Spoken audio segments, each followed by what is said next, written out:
Assassination Nation. Salem, Ma. Several people in town are wearing a bunch of weird masks. We hear the voice of high school senior Lily Colson, Odessa young, saying how the people in her town lost their minds. She then takes us to the beginning of her story. Lily was a regular student, always hanging out with her best friends, Bex, Hari Neff, Abra, and Sarah, Suki Waterhouse. The girls talk about how Bex's crush, Diamond, Danny Ramirez, has been texting her. The girls later go to a party that night where Bex hooks up with Diamond, while Lily goes to be alone with her boyfriend Mark, Bill Skarsgård. After sex, Diamond leaves Bex alone, and she starts to cry. Meanwhile, Bex is texting someone named Daddy behind Mark's back. The next day, a hack occurs in which Mayor Bartlett, Cullen Moss, a known anti-gay candidate, is exposed for engaging with male escorts and dressing up in women's clothing. The scandal becomes so distressing for Bartlett that he goes before a conference of people, pulls out a gun, and shoots himself in the mouth. Bex claims she doesn't feel bad for Bartlett due to his personal history of hypocrisy. At school, Lily gets called in by Principal Terrell, Colman Domingo, for drawing nude women in pornographic poses. Lily argues that it is meant to be empowering, while Terrell assures Lily he sees her potential.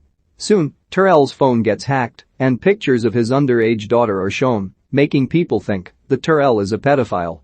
He goes before a conference of people who believe he is going to formally resign, but he tries to defend his position and state that he cares for the children, so he will not resign, and the crowd boos him. More people start to get hacked. It's revealed that cheerleader Reagan, Bella Thorne, spread nude pictures of her friend Grace, Maude Apatow, to a guy she liked.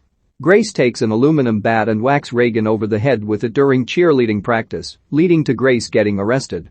Quickly, more than half the town's personal pictures and information are leaked. Daddy is revealed to be Lily's neighbor Nick Mathers, Joel McHale, whose kids Lily babysat. Lily's pictures and videos that she sent to Nick are revealed. Mark finds out and has his friends hold Lily down so he can expose her for being a whore by taking a picture of a birthmark on her back that was seen in the videos, while Lily's parents kick her out of the house when they find out what she did. Lily is walking down the street in shame when a few guys drive by her to film and mock her. One of them pulls out a knife, so Lily runs through the backyard of someone else's home. The guy chases her around the back trying to film her, but Lily takes him out by whacking him across the face with a shovel. Pretty soon, most of the men in town go insane when their secrets are exposed. They find a kid, Marty, Noah Galvin, whom they believe to be behind the hacks.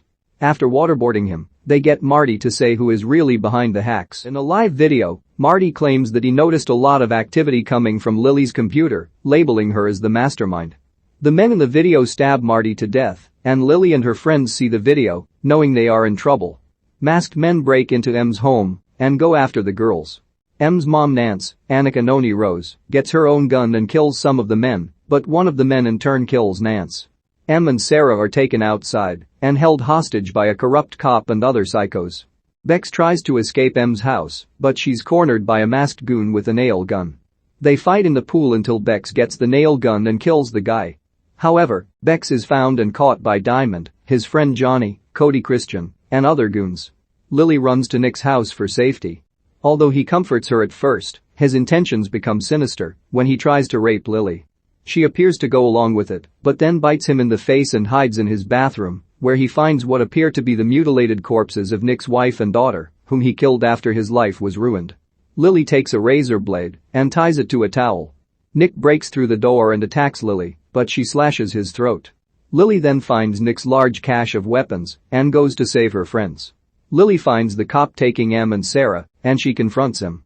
Lily blasts him with a shotgun and frees her friends. They go to find Bex, who is about to be hung after Johnny found out that Diamond had relations with her and is repulsed because Bex is transgender. Bex pleads with Diamond not to let this happen. He undoes the noose around her neck, but Johnny shoves Diamond and puts it back on, having one of his guys drive a truck that she is standing on to let her drop. The girls show up with their weapons and start blowing heads off and chopping limbs off to save Bex. After killing all the other guys, Bex prepares to kill Johnny, but he pathetically pleads for his life, and she spares him. They also let Diamond go free.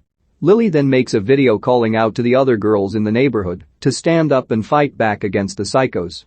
All the girls listen, and they join Lily and her friends as they come up against an army of masked goons. Sometime later, Mr. and Mrs. Coulson are speaking to a detective regarding one of their kids being behind the hack and that they are looking at a life sentence. The true perpetrator turns out to be Donnie, Kate and Swain, Lily's brother. When his father asks why he did it, Donnie responds, "For the lulz."